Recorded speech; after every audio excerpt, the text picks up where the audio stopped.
Sekeres and Price for Friday, May 29th, 2026. Presentation, Bet365. Check out Bet365's 3-goal early payout. When your team goes up 3, you get paid. It's that simple. Download the app today. Must be 19 plus. Please play responsibly. Matt Sekeres with Blake Price. Mike Rogerson hitting switches and conducting things. Heading into the final weekend in May. How are you, sir? Doing better than you, but I'm good. Looking forward to a weekend of rest and rehabilitation. It's been a kind of a crazy fortnight, so a little relaxation before we dive into a week next week that probably contains more Canuck news. They are the gift that keeps on giving. Indeed. I got to say, I'm a little surprised this week has come and gone without an announcement of Manny Malhotra as head coach. You? I am. I probably would have said Wednesday to Friday was going to be the time that it happens. Clearly, there's a point or two that need to be tackled. I mean, if it gets past Wednesday of next week, to me, that's my deadline. Wednesday of next week, something has gone wrong. If it's past Wednesday of next week, Monday, Tuesday. I don't think that's too weird. But past that point, yeah. Yeah, I think that's sensible. Let's get to our daily poll question. And boy, like one of the things that we have discovered here since, well, the end of the Canucks season in April, but more acutely since the draft lottery in May, is you folks have an insatiable appetite for draft talk right now. And this number 3 overall pick. Kicked it around yesterday in a number of directions, and we're going to kick it around again today because, well, there seems to be a lot of talk about teams trading draft picks this year. It doesn't happen very often in the top 10 and even less so in the top 5. More on that in a moment. However, this unique situation where San Jose, once again, with the second overall pick like they had last year, desperate for defensemen and goal prevention. Maybe the best player available there is a forward, if you believe in the McKenna Ivar Stenberg. And we're looking at ways for the Canucks to get up to number 2 to guarantee themselves either McKenna or Stenberg. We polled on that yesterday. It was effectively 50-50. Today we're asking Jake DeBrusk in 3rd overall to San Jose for 2nd overall. Who says no? You can vote Canucks, you can vote Sharks, you can vote both. You can vote neither. How'd we get to DeBrusk? Good question. Well, we talked about Filip Hronek yesterday. Filip Hronek in and of himself doesn't get you to the number 2 overall. Filip Hronek in number 3 is way too high a price to pay to move up to number 2 overall. Yesterday, when talking with Patrick Johnson and the trade value or the pick value board on Puckpedia, we came to, well, the board will tell you it's Hronek in the 10th overall, but does the 24th overall and Hronek get you the number 2 pick outright? Maybe in this draft, we'll see. Some of you desperately want to trade Marcus Pettersson, and after the season he had last year, I'm not surprised. Here's the problem. Marcus Pettersson has a full no-move clause and has given no indication that he wants to move on.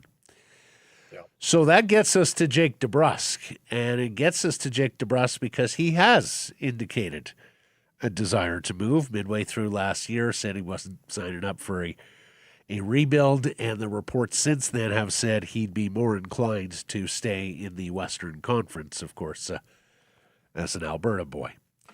So, DeBrusk at number 3 for number 2. Would you pay that if you're the Canucks, Blake? I would certainly think about it. The temptation is can you pay a different price and then save DeBrusk as an asset to trade for something else down the road, whether that is a cheaper, younger player, whether that is another draft pick at some point else in the first round or late first round or second round. Um, I'm tempted to think that it's too much to pay, but I also am pretty cognizant that Jake's not worth a ton. I'm going to say no. You hold back that asset and you stay happy at 3. If you can't find another way to move up, you stay happy at 3 and you move Jake DeBrusk for another young player or draft eligible or draft asset. I think that's too much. Yeah, I'm with you. I think the Canucks say no there. I think DeBrusk can get you a late first-round pick. We've talked about how that's a good contract. He's a power play specialist. He's going to boost whatever power play that he is on. Now, I know San Jose has a good collection of young forwards, but I think DeBrusk would fit pretty well there. And further good weaponize. Dude, easy to get along with. Absolutely. Can you imagine him, Macklin, Will Smith, the sleepovers, the Pokemon cards? I mean, they would be even more entertaining on social media than they are already. Now, look, oftentimes when we talk about trading around the draft board, and again, it doesn't happen a whole lot in the NHL, or at least not at the top of the first round in comparison to other sports, it is simply draft capital going back and forth the other way. We'll talk to Jeff Marek later, who wonders about that 41st overall pick that Vancouver owns. It is the Sharks' indigenous pick. Does that get you from number 3 to number 2? I would have to think it does, because, if San Jose doesn't want Stenberg, if they have their heart set, or Malhotra, if they have their heart set on a defenseman, then, picking up the 41st overall to move down one spot and still get your guy, I think is pretty tidy business from Mike Greer. We didn't make that the poll because, the Canucks have 4 picks in the first 41 for the first time since 1973, and we know all of you just want to continue making picks. And, of course, we've had Henrik and Daniel Sedin talk about doing this the proper way, building through the draft. So we'll have that discussion with Jeff Marek later, but I do think that is one that gets the deal done. Well, here's the thing. If they know they can trade Jake DeBrusk for another pick, like if they feel like that's in the offing for them, then that opens them up to maybe move one of the other picks, but I don't think you want to diminish those 4 picks in the top 41. Like, that sounds pretty good to everybody in the room here. If you're going to rejig, where those picks are, that's fine.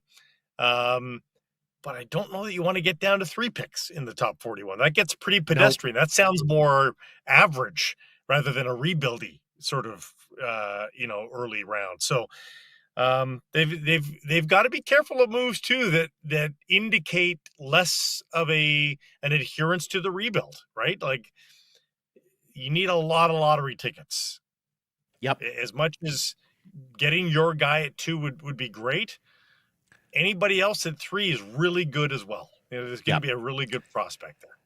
Now, when the draft order was set, or at least the top of the draft order was set May 5th after the lottery, people started immediately mocking. They started immediately mocking defensemen to San Jose at number 2. Many were mocking Caleb Malhotra, the centerman, Manny's son, to the Canucks. Mock drafting, not making fun of mocking, mock drafting. Right. Mocking was the rest of the season before that. That led to this. It's an interesting distinction. Yes. Thank you, Blake, for filling in those blanks. Mock drafting Caleb Malhotra to the Canucks, number 3 overall. Manny's son, of course, the centerman with Brantford. And so that left Ivar Stenberg to the Chicago Blackhawks at number 4. And people were pulling their hair out because some people have him as the best player available. You're telling me the best player available is going to get to the Hawks at number 4 and team with Connor Bedard? Well, not so fast, says Scott Powers, a longtime Blackhawks writer out of Chicago. His story in The Athletic today, quote, "The Blackhawks aren't as confident as a lot of draft experts that Ivar Stenberg will still be available at number 4. They're obviously preparing for every scenario, but they don't expect him to be there." Does Scott Powers and the Blackhawks know something about the Canucks' intentions with the 3rd overall pick, or San Jose's intentions with the 2nd overall pick and Stenberg? Or did they know something about a team that is primed to make a move up into the top 2 to draft Ivar Stenberg? Well, what if I told you this? The Canucks' interest in Caleb Malhotra is twofold. They are legitimately interested in him, and by being interested in a guy that was deep in the draft mock-ups up until recently, it's a great smokescreen for what you might actually want to be doing as well. And I'm prepared to hear that, the Canucks they're going to take Malhotra. They're going to right till the very last second when they choose somebody else, whether that's Carl's, Reed, or Stenberg if he's available. I mean, we're going to get into this a little bit later with Jeff, but it is line season. I hear your mouth. You're not wrong. It is lying season. But to what end? Like, why would you throw up a smoke screen that you're going to pick Malhotra only to pick Stenberg at number 3? How does that benefit you? It gives San Jose a ton of leverage. If you are above board hot and heavy for Stenberg, it gives San Jose a ton of leverage. If they think that you're interested in somebody that they're not even coming close to considering at number 2, then they feel they can choose with their heart of hearts.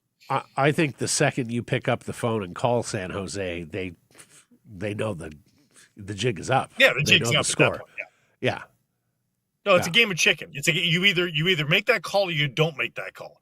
But if you tell the world or leak to the world that you want Malhotra, then you have to stick to your guns and not ever pick up the phone and just assume the Sharks are not going to pick Stenberg. Right. Okay. Yeah, could be. Well, see, incidentally, Powers goes further than what Pierre LeBrun reported this week about the Hawks' number 4 pick being in play. He says the Hawks are open to trading any of their picks over the next 2 drafts. They're more willing than ever to listen to offers. Moving the 4th pick, though, would require a significant return. They'd want a player in his prime who can contribute to what they're building for many years to come. Does Philip Roenick come into play with Chicago at number 4? Yes, Matthew. Yes. I mean, I'm not my Roenick obsession, and again, I'm not trying to get rid of him because of any personal grudge here. It's not just for the Sharks to try to make sure you get Stenberg. Even if the Sharks chose Stenberg, but the Canucks went 3-4, Matt, you get Malhotra and Carls, you get Malhotra and Reed. Are you kidding me? Yes. Or maybe Malhotra and Stenberg too, Blake. I mean, if San Jose stands pat and gets that defenseman, woo. Holy cow. Mind-blowing. Mind-blowing. Stephen Ellis of the Daily Faceoff has done a piece on which teams are most likely to trade their first-round picks in the draft. He checks San Jose, who hold pick 2 and 20. Calgary, who hold pick 6 and 30. CBJ, who holds pick 14. Florida, who holds pick 9. St. Louis, who holds pick 11, 15, and 29. And the reporting around the Blues is that new general manager Alex Steen, because he is taking over for Doug Armstrong, is interested in moving up from number 11, looking to get into the top 5. So 6, Calgary, 9, Florida, 11, St. Louis, Columbus, 14. Any of those tickle your fancy, Blake? Can you see any kind Columbus of matches? 14 is interesting for me. They've just done a deal, 24, of course. DeBruskin 24 for number 14. Or do you make that a much bigger trade? And have Kent Johnson and 14 for X, Y, and Z on the Vancouver Canucks. And we are wondering about Port Mooney's Kent Johnson, who had an uneven season with the Blue Jackets. Boy, when he's good, he's great. And when he's not good, he's a healthy scratch. Anyways, look, so we're spending all this time talking about trades at the NHL draft. As Ellis points out, we rarely see top 10 picks moved, or at least haven't in the salary cap era. Top 10 picks have been moved just 11 times since 2005, and only one of them was a top 5 selection. That came in 2008 when the New York Islanders traded their first-round pick, 5th overall, to the Toronto Maple Leafs for pick number 7. And the cost there was a 3rd-round pick and a future 2nd-round pick. So the Leafs jumped up 2 spots in 2008 at the cost of a 2nd and a 3rd. That's the only time a top 5 pick has been traded in the salary cap era.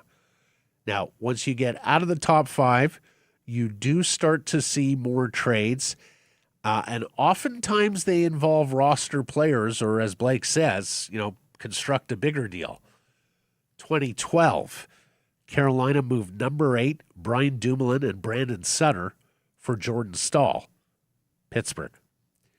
2013, we all remember this. Jersey moved the 9th overall pick to the Vancouver Canucks for Corey Schneider. The Canucks took Bo Horvat.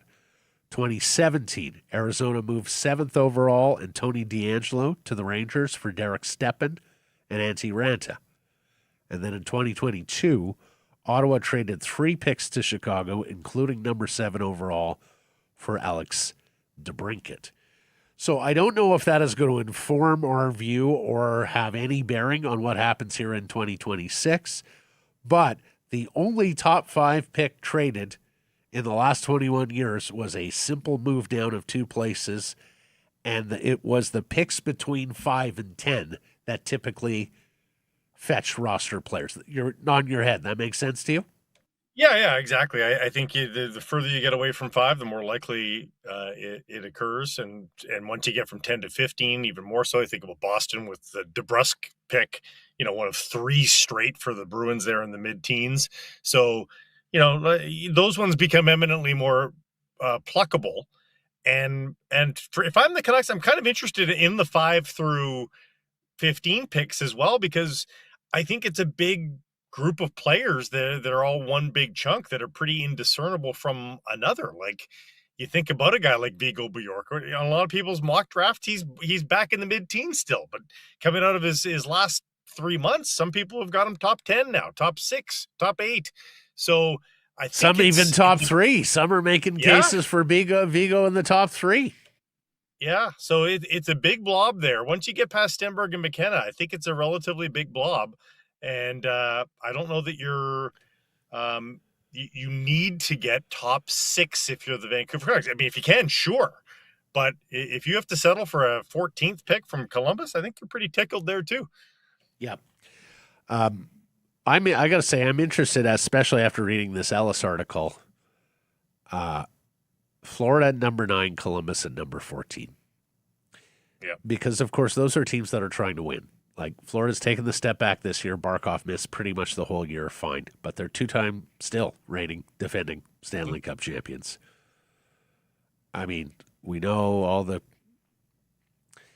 all the disclaimers apply here with regards to Philip Roenick, who said he wants to be here, has trade protection. His agent has said that on Twitter as well. But I wonder if number 9 to Florida is a Roenick spot. Boy, would he fit in well with what they do, huh? And Columbus at number 14. That's another team that I think needs to get back to the postseason. I don't believe they've been there since the bubble of 2020. So you do wonder whether it's time to get into some winning in Columbus and making the Stanley Cup playoffs. So there you have it. We'll talk more draft for the rest of this month. We're inside a month now to the draft. And it's funny, Blake, you were away Wednesday, but Corrado said with regards to, we had Frankie on, and he said with regards to these guys like DeBrusk, Roenick, Marcus Pettersson, these veterans with trade protection that, are looking at their careers and how many years they have left, he thought it was a matter of when, not if, they get traded because of the length of the Canucks rebuild. Does that compute for you? Yeah, I think so. They're them in their prime years is we're talking fairly fleeting left in terms of their prime years left on this contract. So yeah, it doesn't line up with the Canucks. I think you need to be, for you to be a good player that the Canucks can still imagine themselves continue a relationship with. I mean, you want to be no older than 27, I wouldn't think, and both the players that we're talking about are all older than that. So. Jake DeBrusk third overall to San Jose for second overall. Who says no? Canucks Sharks both neither vote. The Sekerson Price X and YouTube channels. Let's get to our top story, brought to you by Yellow Dog Brewing, Neighborhood Brewing, Foolish Winery. Too much cronyism? Too Canucky? Not enough change? Question mark. As the Sedin twins and Ryan Johnson begin their new administration, getting the 2011 band back together looks to be a thing. Reports today in Sweden that Alex Edler is rejoining the Vancouver Canucks organization.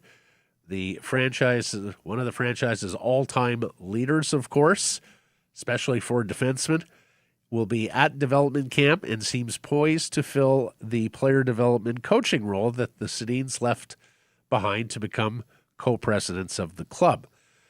Translated into English, the story from Hockey News SE says, according to information provided to Hockey News, the plan is for their former Canucks teammate Alexander Edler to help out at this summer's development camp, so he will also get a part in the organization. Edler, of course, would be in addition to Manny Malhotra as head coach, if in fact the Abbotsford head coach is going to get promoted to the NHL bench. All of them, with the exception of Johnson, actually, he was gone, played for the Canucks 2011 Stanley Cup finalist club. Talk to me, still Blake. Part of former teammate at the very least, and they were part of that. He was part of that era as well. I mean, I wonder too if Chris Higgins tries to get back into the Canucks organization with these guys back in there as well. Wouldn't be surprised at that. You know, it's hard because the Twins and Ryan Johnson in and of himself take up three of these spots of of these 2011 guys. And I don't have a particular problem with those three in their position. So if I don't have a problem with those three, and then you add Manny Malhotra to the mix, does anybody have a problem with Manny Malhotra? I don't have a problem. Now we're just getting to critical mass that makes me think there's a problem with that. But I'd also love to know more about Edler's role. Like, it might be a very peripheral, non-decision making kind of role, and it's hard to have a huge issue with that. But it's getting a little bit eyebrow raising, but it's also hard for me to pin down why I would have an issue with all these hires, because right now I don't have an issue with the guys that are in this organization right now. Yeah, I hear you. And of course, they've kept both the existing assistant general managers, Cami Granato, Emily Castengay. The only one that is changing there is Ryan Johnson. Of course, he's been promoted. They're keeping Aiden Fox to run the analytics department, apparently going to give him more budget, more say, more wherewithal. Hopefully more bodies, too. Well, that's it. I mean, Ryan Johnson, when asked about it, and it was great honesty on RJ's part, I think it also gave us a bit of a peephole into Ryan Johnson, and we further fleshed that out with Rachel Krychek last week.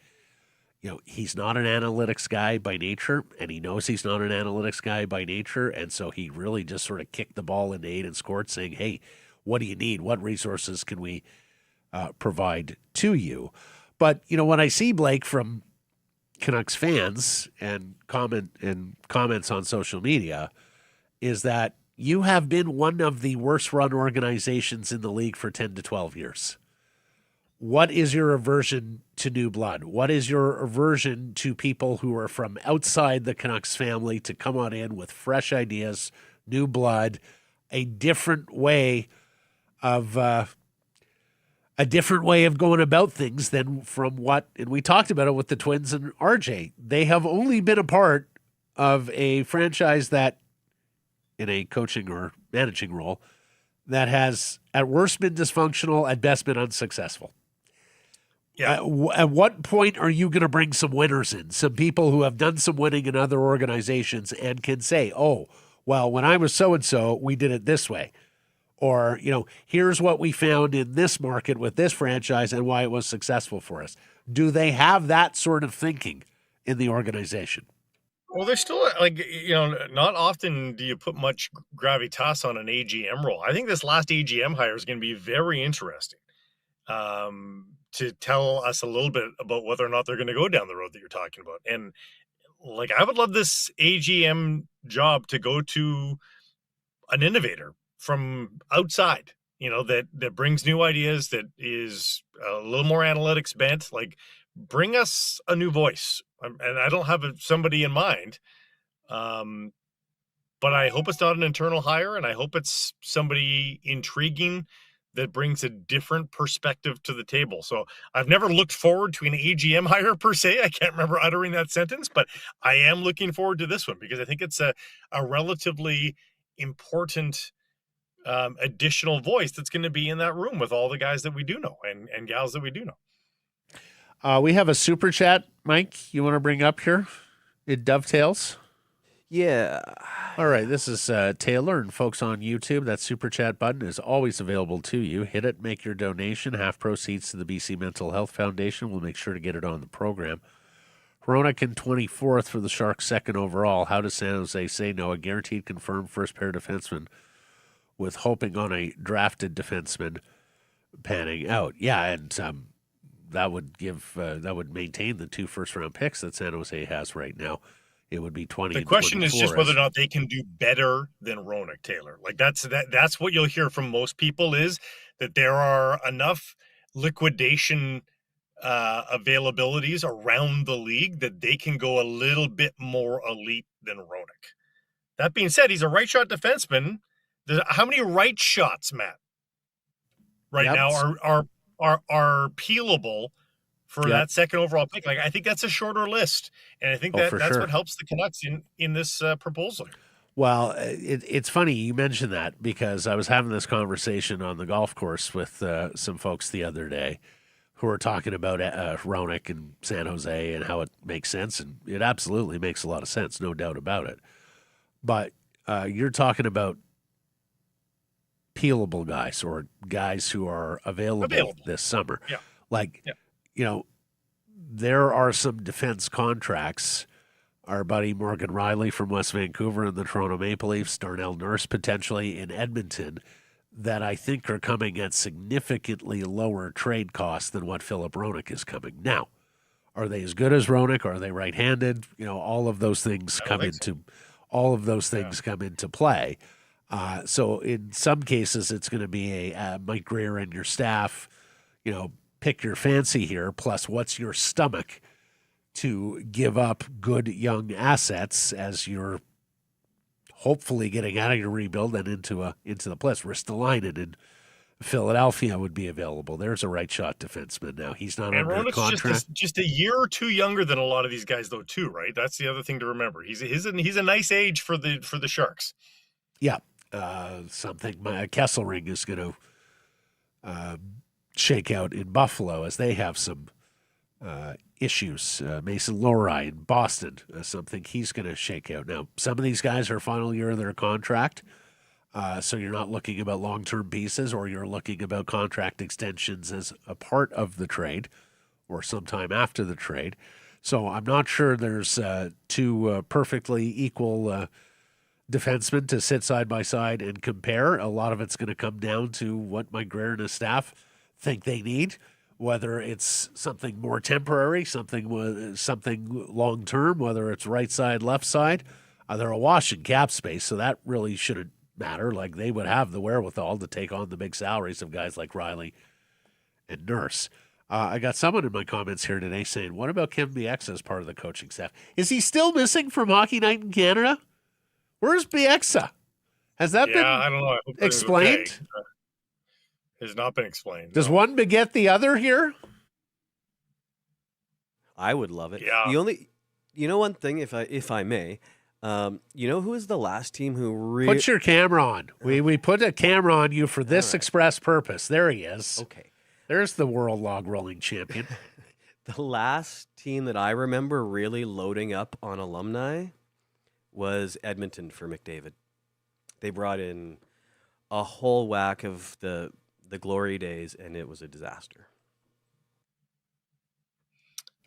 Yeah, well, Edmonton has done a whole lot of the, what do they call it? The Red Wine Club or something like that. Yeah.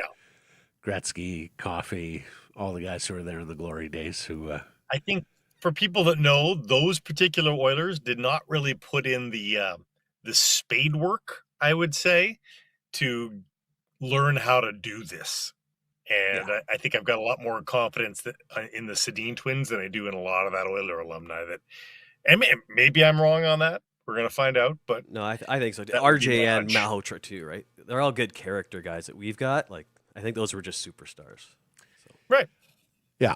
So it's been 11 days since Adam Foote and his staff were blown out. Reports this week suggest the delay might be Manny Malhotra's compensation. The Canucks are not particularly fancy on wanting to pay huge salaries here, especially for rookie first-time head coaches. We've seen that with Ryan Johnson, where the reports are he's making peanuts, $850K to be an NHL GM. Rick Dhaliwal saying that the coaching and AGM announcements sound like they're coming early next week.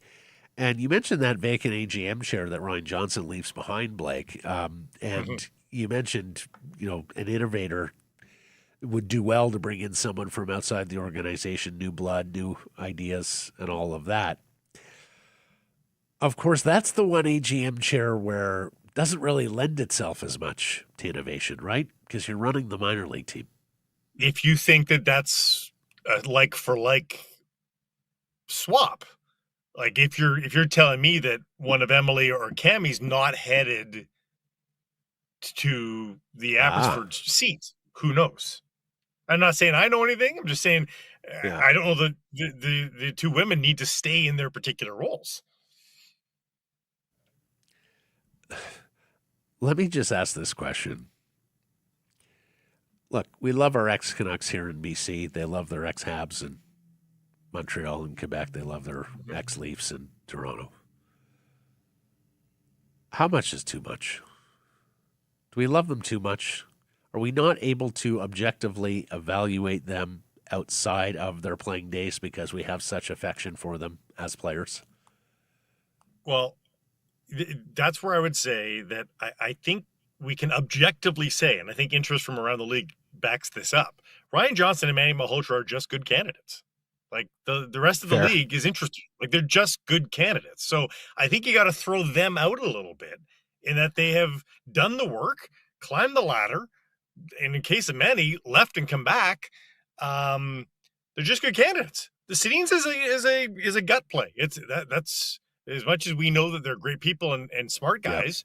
It's still a gut play from the Canucks. So there's the risk. And it's funny, you bring up Chris Higgins. Of course, Chris did a lot of work with Canucks development. You do wonder, would he be a candidate for that AGM position, given the work that he'd done with development I'd be surprised. on the Canucks size? Hey, talking about a Yale man, there's an Ivy man in Chris Higgins. Yeah, I think he's probably better. He's probably better served. Chris still lives in ice. town here, for those who don't know. Yeah. He's around, and he wants to live here. I'm sure he would love to get and a back smart in, guy, like a very, very smart guy. We've talked to Chris many a time. Okay, what's up with the Yellow Duck? A new beer on the horizon, and I like the sounds of this one. I can't wait to check this one out because, I'm watching what I put in my body these days, getting old. Here's a light in alcohol Crush Pale Ale coming from Yellow Duck. Tuesday, June 9th, not too far away now. The Crush Pale Ale makes its debut. Sessionable without sacrificing style. It's got that lower alcohol ABV. Clean in profile, endlessly approachable. It's the kind of beer that you can settle into and stay a while. That sounds like a beautiful description. Can't wait to try. Did you say ABV? Mm-hmm. Nice Alcohol by segue. volume. Nice segue. Carolina can polish off Montreal tonight and join VGK in the Stanley Cup Finals with a win in Game 5 of the Eastern Conference Final. If so, the Stanley Cup Final will start Tuesday. If not, and we do contest a Game 6 Sunday at the Bell Center, then the Cup Final would start on Thursday. More on VGK ABV in a minute. No Brendan Gallagher for the Habs. They are dressing defenseman Arbor Jackeye.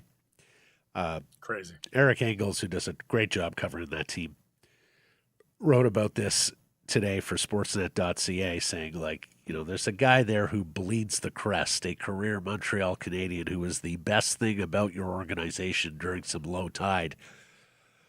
Brendan Gallagher would give everything he has to keep this Canadian season alive, but he won't be turned to in Friday's elimination game against the Hurricanes.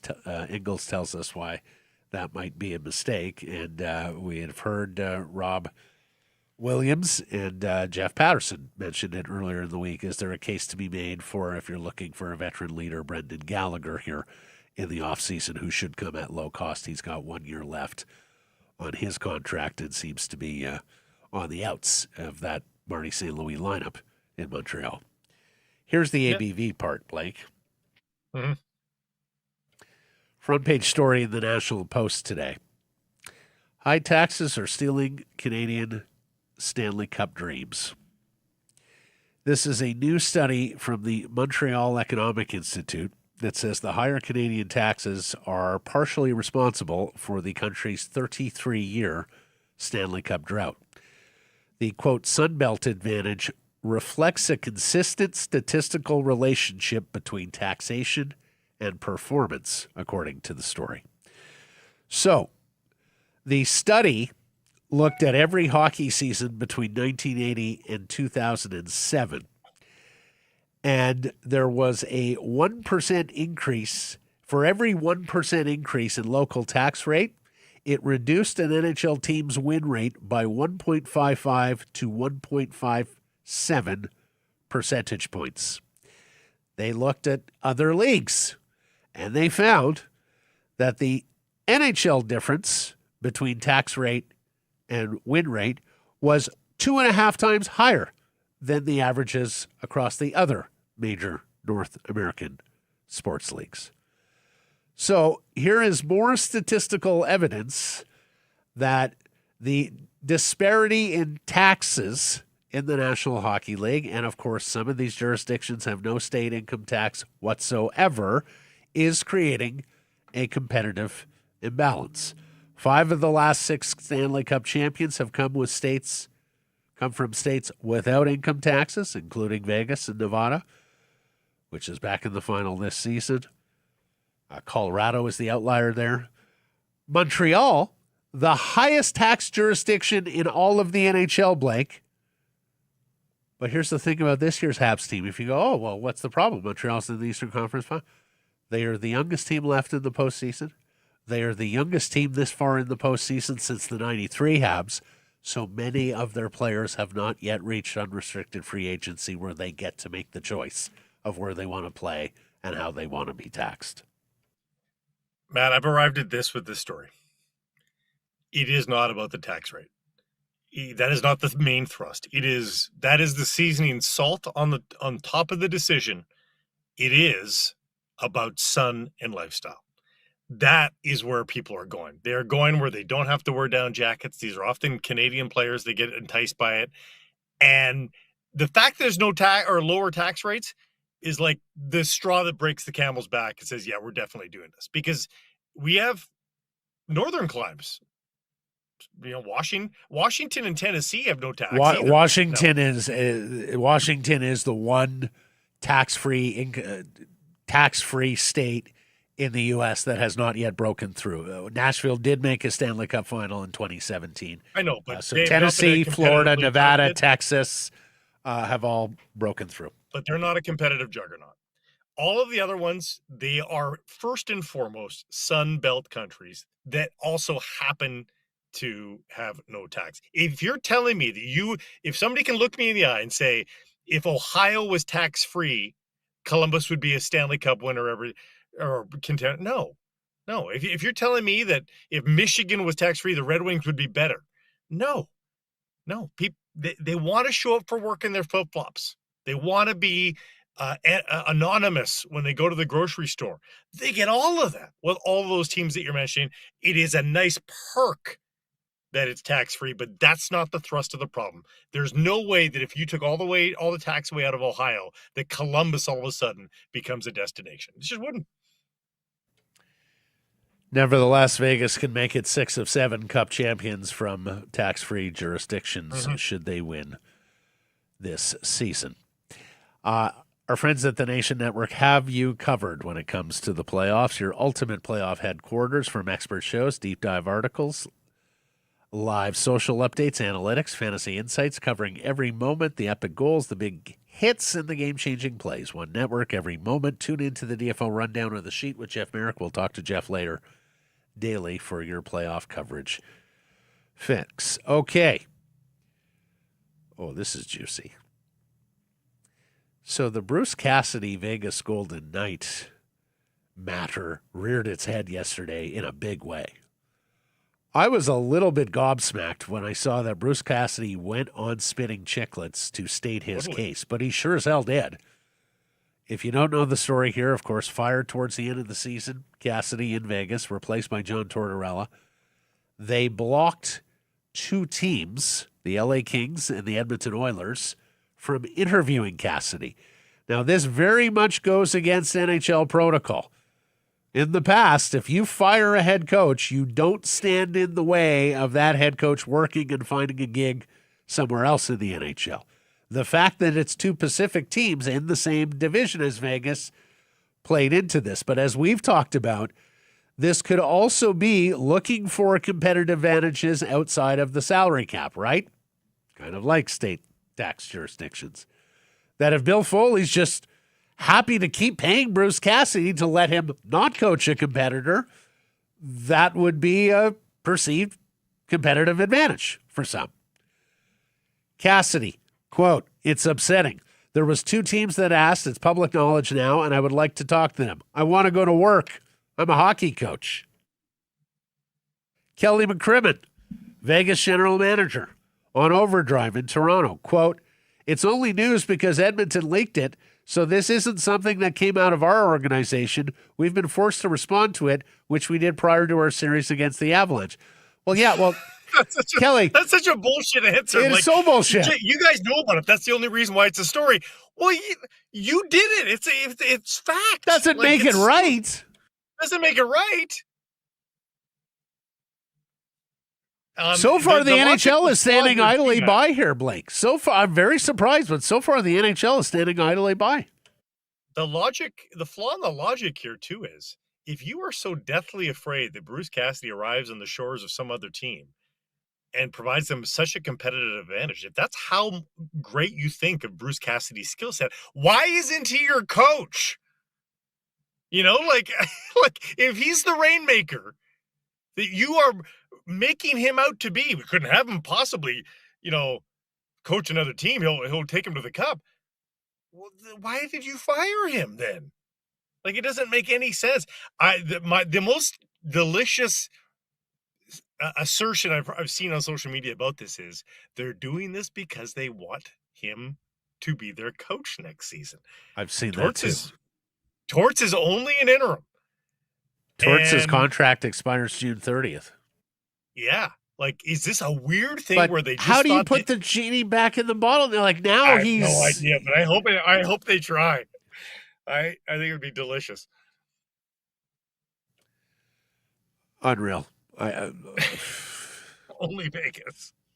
Only Vegas. I mean, that they would fire the coach who won them a cup with a handful of games left to begin with was story enough. But that you've had it rear its head to this degree, unbelievable. Okay, let's get to our lineup. It's brought to you by Greta. Fantastic spot to pregame or postgame, steps away from the arena or stadium. If you're looking for a venue for your next private party, check out Greta, the awesome private riser in the back with its own full-service bar. You're surrounded by screens, the arcade. The food is absolutely scrumptious. Try the smash burger. For more info, to book your event, go to gretabar.com, Greta 50 West Cordova. Let the games begin. We will talk to Jeff Marek. We will talk to him about all things draft and training at the top of the draft. He heard our show yesterday. He was gleeful to pick up on the conversation. We'll talk to him about Mason McTavish as a young player who may be available via trade, and Shane Wright may be available via trade this summer. And we'll also talk a little Mem Cup, change the format, and I don't screw up the Easter egg, or at least I don't think so, for the first time in 3 weeks with Jeff today. Then it's Amar Doman, the owner of the BC. Sorry, I'm really struggling with this cold, as you might figure.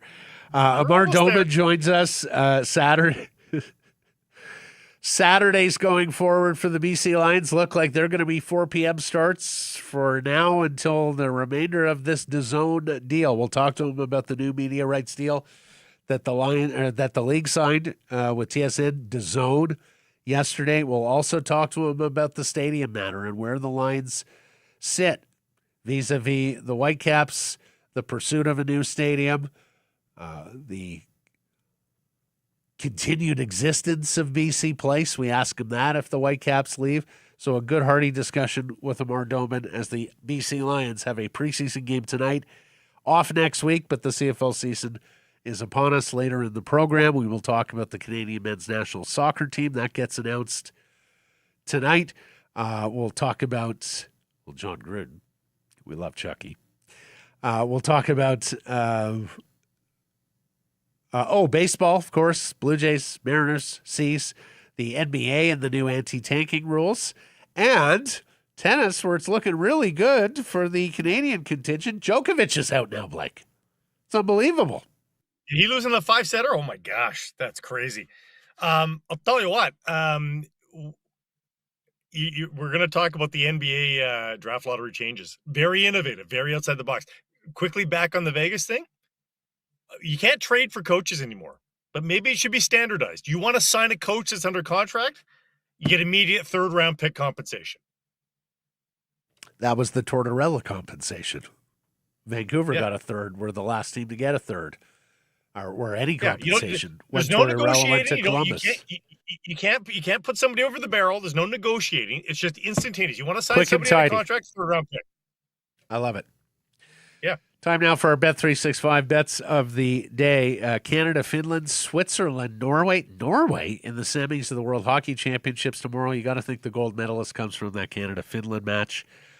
And you also got to think that Sydney is about righting some wrongs in international hockey this year. Captain Canada is plus 325 as an anytime goal scorer versus Finland. Give me Sydney to score. It would be his first goal against a goaltender in this tournament. He's been a setup man for Macklin for the most part, but he's got one empty netter, and that's it up until this point. We're down to brass tacks, though. Shooting opportunities, he's got to take them. Montreal, Carolina, I'm taking a look at that. I think it just keeps going the way that it's been going. I'm done thinking there's even an ounce of punchback from the Montreal Canadiens. They're just not good enough. I think this is a comfortable win again for the Hurricanes, so I'm alternating the spread here. I'm putting the spread at minus 2.5. Hurricanes minus 2.5, and then I get plus 205. 4-1 game, like a 3-1 game with an empty netter, 4-1 final. I could see that. Tired of waiting for the end of the game to get paid? Ready to move on to the next puck drop? That's why Bet365, an official partner of the NHL, has 3-goal early payout. If the team you're riding goes up 3 goals at any point in the game, they'll pay your bet out early. Hockey moves fast. And now with 3-goal early payout, there's one less thing you have to wait around for. Bet365. Download the app. See what early payout's all about. Must be 19 or older. Please play responsibly. Jeff Marek is next.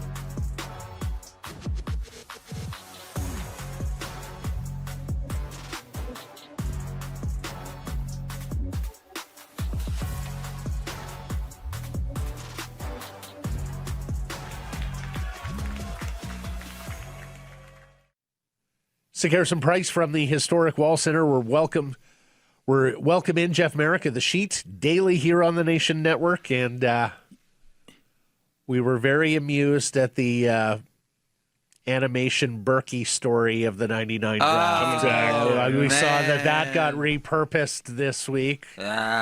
With you and Berkey. Yeah. Talking Sedins draft. Going to be fired. I know. So that was the brainchild of Amar Doman, who's now all of our bosses, and Nils Britz, actually, who works with us now as well as the animator out of Winnipeg. And that was just me and Berkey. We banged off a bunch of them in a studio one day, and then Amal handled all the audio and Nils handled all the animation. We had a big plan to expand this all out, not just to Brian with the Hey Berkey series, but other people around the National Hockey League. But as many things along the way, they kind of get scuttled as other things start to take priority. But that was one of the more popular ones. The Ron Wilson Christmas Day contract story was another one, and no one can ever get enough of the Kevin Bieksa punch up in Winnipeg in the parking lots. That story. Yes. Fedorov. Yes, absolutely. That one with the punch in the parking lot heard around the world, and Dallas Aikens saying, "I don't think you know who I," because Bieksa came back into the bar and said, like, "I think I'm getting cut. Like, I'm never going to play for Vancouver." And Dallas Aikens, who would have been the coach of Manitoba at the time, said, "I don't think you understand who our general manager is. You're probably going to get called up now for doing that." Nonetheless, yes, that was one of the things that I was most proud of back at the old shop, was doing the Hey Berkey animations. Those were fun. Those were good. By the way, let's get into it. Hang on. Two things. You're playing hurt. Good for you, Maddie. And welcome back, Blake. Thank you. Appreciate it. I see you falling in love with Stenberg in your travels. Well, you were telling us you were listening to yesterday in our opening segment about Stenberg, and then we're chit-chatting with someone about it. And you love this idea of the Canucks trying to get 2 top 3 picks. Your A block yesterday was a banger. I just loved it. And so I was talking to someone about it this morning. I'm like, I got to hop in on this conversation. Like, how can this happen? How can Vancouver end up getting 2 picks early? They're keeping their own third and then grabbing another one to make sure they get Caleb Malhotra and Stenberg, or a defenseman, take your pick. Mm-hmm. Now, I always get in trouble here because people repurpose this as Marek is reporting that this is being talked at. I am not doing that. This is all, it's a Friday afternoon, a couple of guys hanging out, wondering how Vancouver can do this. Let's get as creative as possible. And this is a really creative idea. It's funny, you just mentioned the Sedins and Brian Burke orchestrating that, because what I'm going to propose here, as told to me this morning, I had a great conversation about your show yesterday, is sort of Berkey-esque. There's a lot of moving pieces. It's going to take a whole lot of creativity. Before you get into it, the symmetry of the Sedins doing that, having been Bingo! That's exactly what I was going to say. The Sedins know firsthand how creativity like that can lead to brilliance. So this proposal is a combination of something old school, which we never see anymore, but you're still allowed to do. It's very old school and it's very new school. It involves one deal and then a 3-way deal. So it involves 2 different transactions. By the way, the idea of flipping for next year's pick, oh man, that is dangerous.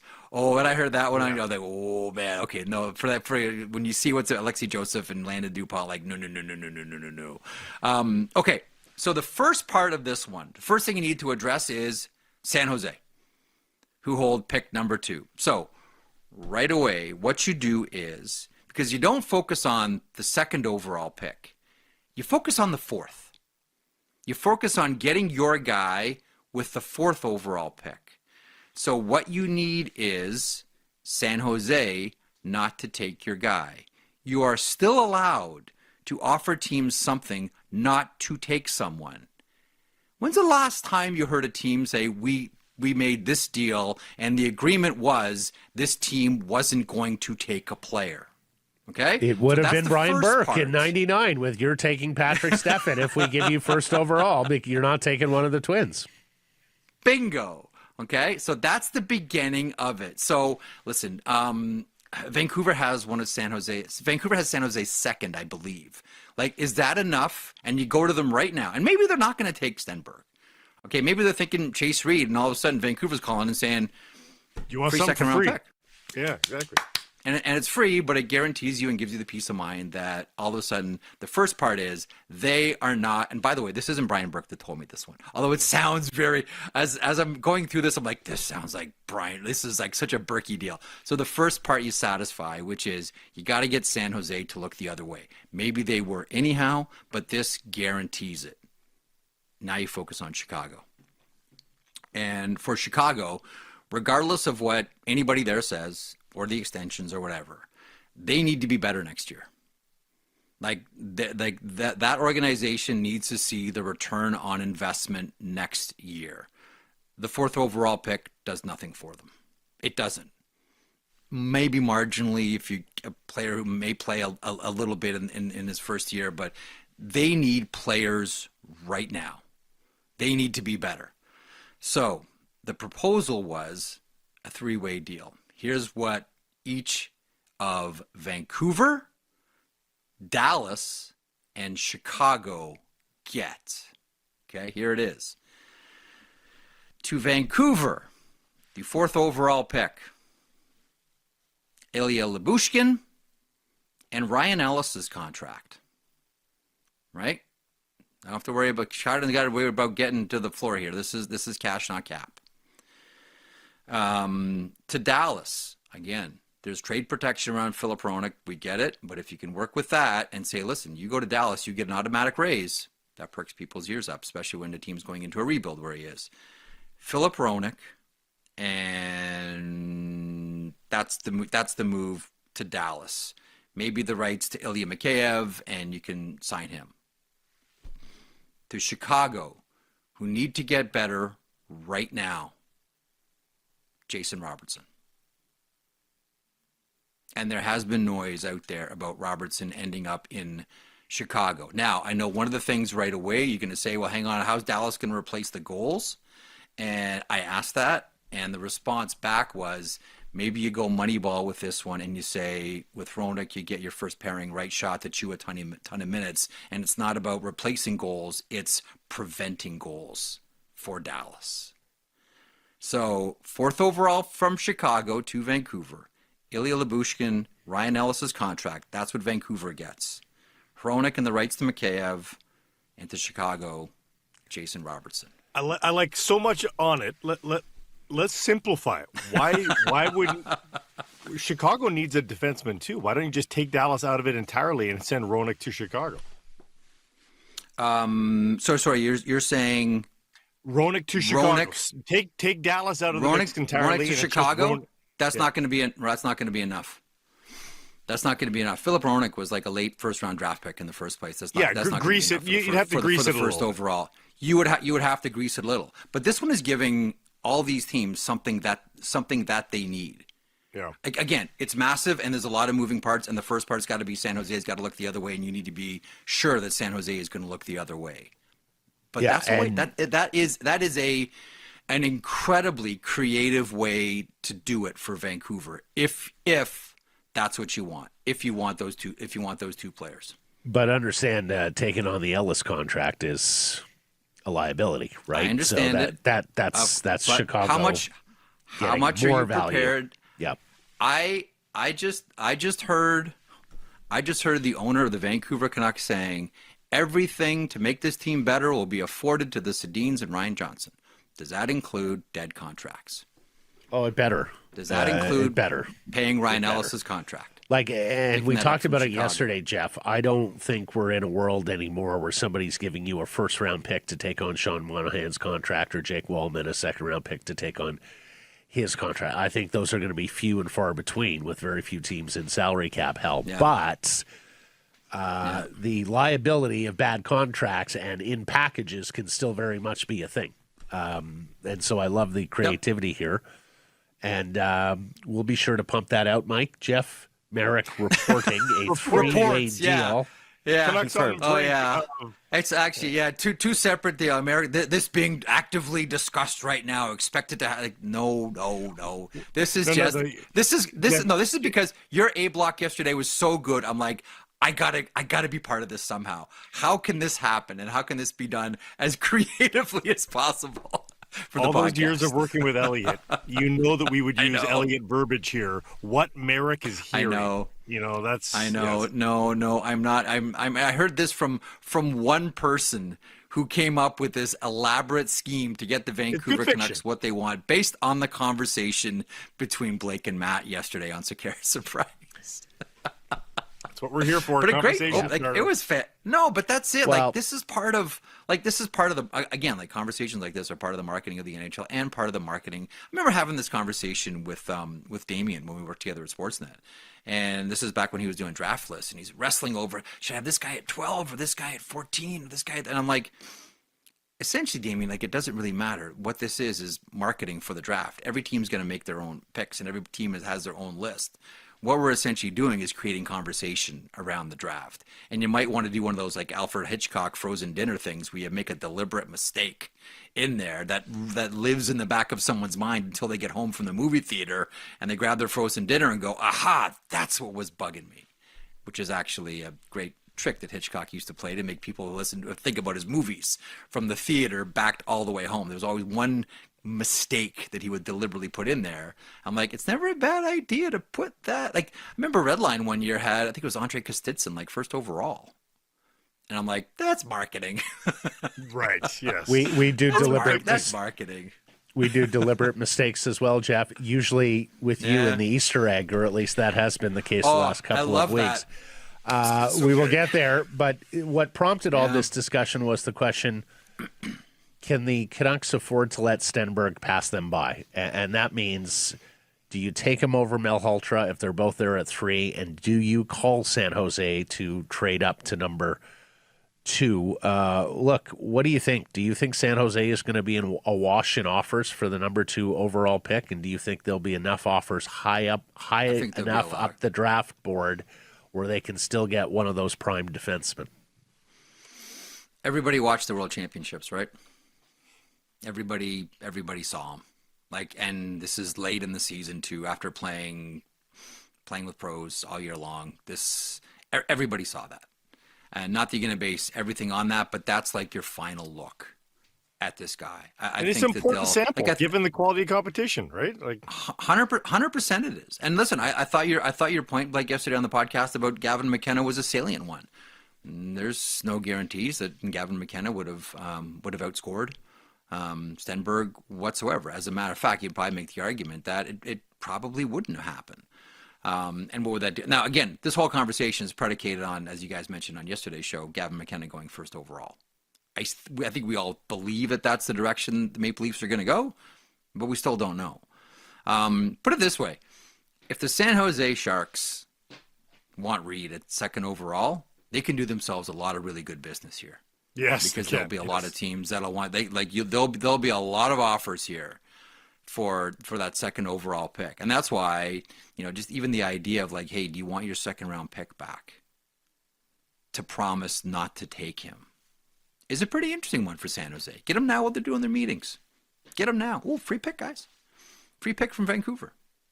That deal can't happen until draft day, though, can it? Like, you're not going to make that trade now. No, right? this is a whole like, and that's why these are an insane amount of moving pieces. And if you're San Jose, you look at that and you say, okay, thank you very much, and then you start shopping. Like if you're Mike Greer right now, like you're shopping all these conversations. What if maybe this? We're thinking about that. This guy looks good.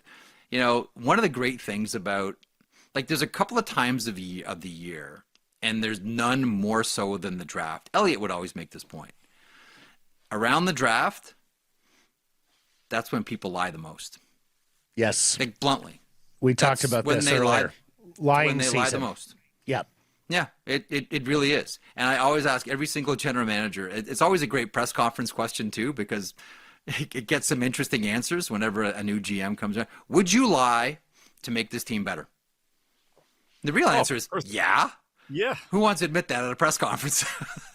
Berkey did Because here in Vancouver. He everybody- told us, "Hey, 100%. I will lie to you if it benefits the Vancouver Canucks." 100%. It's just always a great opening press conference question. Would you lie to make this team better?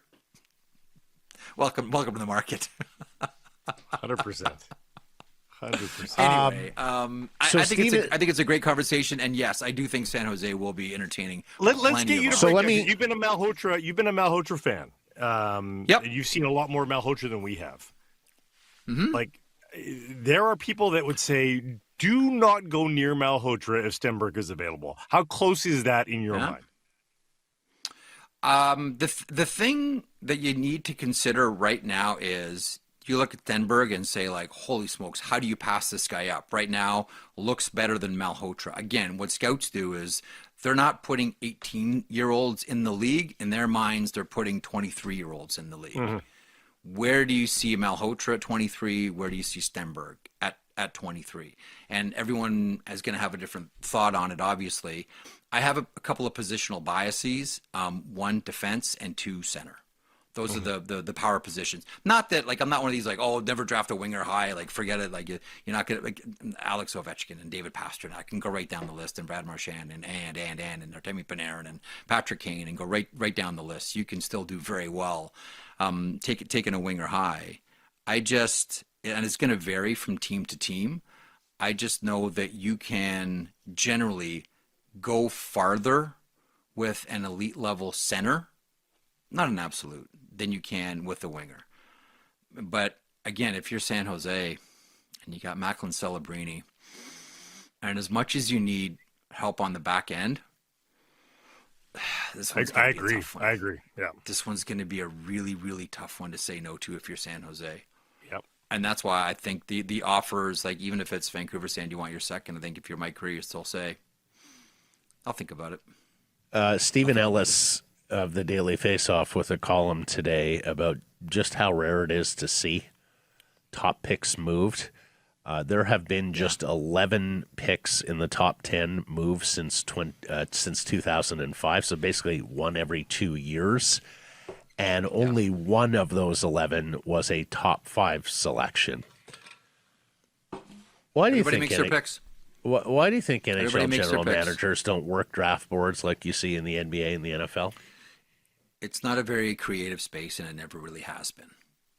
And I think that is changing now that we're starting to see some new blood. Like, I'll tell you, like, last year at the draft, Kyle Dubas tried to move heaven and earth to get up. And, like, you know, do a deal with the Sabres to inevitably lead to a deal with the Flyers or whomever to try to move up. It's not as if there aren't some of the younger managers that are trying everything they can to move up. It's just this has always been a very, I'm going to make my pick, I'm going to get my guy type league. I think with again, I'll reference Dubas, I'll reference Sonny Mehta, who's now with the New Jersey Devils. You're starting to see a turnover of general managers, and I think that what comes along with that is new thinking. So it's not going to happen all at once, but I do foresee a day now where this next wave of general managers in their age demographic are going to be much more akin to and much more interested in doing things creatively, as opposed to just, here's the trolley tracks, we go there, we make our pick, put on the jersey and the baseball hat, we get our picture, and then we go to the bar. I think those days, we're starting to see the beginnings of the end of them. Not to say, like, listen, Brian Burke, like, the Sedin deal is still one that still baffles a lot of people, and how many different places it could have just ended. And to Berkey's point, he could have been fired for it ending at that point. So there have been some managers that have been creative. We always talk about Sam Pollock and what he was able to engineer with the Seals, making deals with California, making deals with LA in order to get, but he was the first one that really, really valued the draft out of all of them. Islanders too, with Bill Torrey. But I really do think you're going to start to see that changing. But generally, everybody just wants to go and make their pick because they don't want to, and especially high, because they don't want to be the guy that traded a next superstar player. I think it's honestly the default now is going to be, the default I think now is going to be more creativity than fear. And I think fear, to your point, Matty, that's what we've seen over the past however many years in the league. Yes. They want to make their picks. They want to make their picks. Yes, they need to see the wizard. Courage. Where do you want to go, Blake? Oh, let's ask him about the free agents that are out there. Let's get into some of the or sorry, not free agents, but the people that need a change of scenery, because those names are starting to percolate a little bit. Familiar names in these parts like Kent Johnson, and then guys that have been upset in the past, like Mason McTavish, we thought was going to get traded maybe a year ago. Gets the deal. Yeah. Still getting healthy scratched. Who else do we have on that list? Mason McTavish, Kent Johnson, and there's one other one. Shane Wright. Forwards. Shane Wright in Shane Seattle. Wright. Where do you want to begin? Mason McTavish. Who's the most gettable? Who's the most gettable? Like, who's the guy you think is most likely to be moved this summer? I would say Mason McTavish, just because Anaheim's got some big contracts on the horizon here. They have some whoppers of contracts here, and I really do wonder if at the end of it the squeeze is going to be Mason McTavish. And if they are moving Mason McTavish, it's probably going to be, again, this is three guys throwing it around on Friday afternoon. What I've really wondered about is there something where someone like Colton Parayko, who was available last year at deadline, we suspect he's still available by the St. Louis Blues as well, could he help that Anaheim blue line? And could Mason McTavish be the guy that facilitates it, as Alex Steen now tries to get his hooks into this team and starts to redevelop the St. Louis Blues? Does something like that make sense? Anaheim needs help on their back end. Like outside of like Lacombe and Trouba, they had a really, really hard time. Does someone like Colton Parayko address that, and can you use Mason McTavish to get it? That's what I've been CBJ with Kent Johnson. They can still get pretty good value for him right now. If he plays, I think it goes team to team. Like this past year, though. Yeah, I know. I can't figure this one out. Like there are just like some players that completely baffle you. Like, where is it? And Kent Johnson has like all the skills to be a high-end player in this league. Again, this might just be the change of scenery type deal, and it might be one of those. We used to see this all the time. We don't really see it anymore. You take my problem, I'll take yours. Yeah. So that's what I wonder about with Kent Johnson. Shane Wright's interesting. I had a conversation with someone the other day who brought up a great point about the Seattle Kraken. He said, like, this needs to change. He said, even going back to the expansion draft, Seattle, and like they've done it, Seattle went out almost deliberately just to hit singles. And what they never did was, they never took a swing to hit a triple or a home run. And what you have is a team full of singles. Got on base, good player, nice. And you saw it in the expansion draft, right? Yeah. With those players that they took, like good, safe, good. But the problem is they're all probably playing one level higher than they should. If all of a sudden you start to get creative and really start to swing for the fence, and Jason Botterill tried to bring in Artemi Panarin, and like that's a good start, like that's really smart. Then all of a sudden everybody else gets slotted one lower, and things start to feel a lot better around Seattle. Adam Larson is your second pairing D. All of a sudden things start to look a little bit better on your back end, but everybody is one level higher than they should be. And that's because this has always been a management team that's just tried to get on base. Just safe, get on base, get on base, get on base. That's got to change, and I do wonder if, I think we all do, if Shane Wright is the piece to help get them there. The Seattle Kraken hockey team is like the Oakland A's Moneyball team as portrayed in the movie. A bunch of Scott Hattebergs and Jeremy Giambis, as though Miguel Tejada is not playing shortstop. They need Miguel Tejada. Okay. We've gotten to the Easter egg. I hope that makes sense. I hope that makes sense. Everybody said we hear that a lot down the ice. Before the Easter egg, 1 minute on the Mem Cup, because Kelowna scored 2 goals this week as the host. Yeah. They were a pretty good WHL team, but the Mem Cup's supposed to be for the elite, not for the pretty good. Yeah. Can we just go to a bracket once and for all?